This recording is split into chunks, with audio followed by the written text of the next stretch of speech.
Depuis 30 ans, la Biennale de Sarcelles propose un panorama mondial de la gravure contemporaine. Avec 400 œuvres tirées de près de 200 artistes, le visiteur peut profiter d'une grande diversité d'œuvres et d'univers artistiques. À chaque édition, la manifestation invite une nation de graveurs. Cette année, l'invité d'honneur est le Brésil, un pays dont l'histoire, le foisonnement intellectuel et le mélange des cultures a inspiré les organisateurs de l'exposition. Tout ça fait un pays extrêmement riche, je crois, culturellement, et qui, à l'heure actuelle, bouge beaucoup. C'est un pays dit émergent.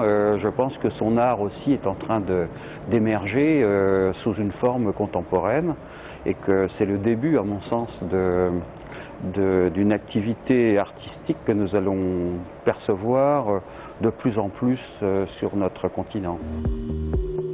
Résolument ouverte sur le monde, la Biennale ne se contente pas d'un invité d'honneur.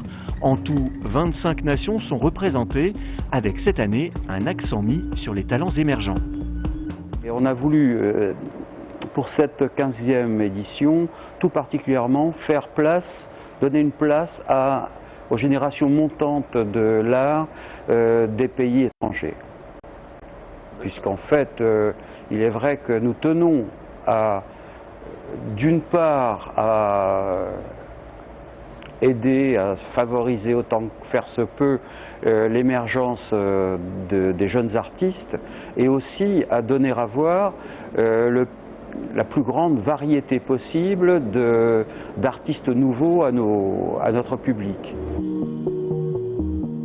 C'est ainsi que le Grand Prix de la ville de Sarcelles a été remis à une artiste polonaise méconnue, Ursula Bierska, pour une gravure intitulée The Synchrony.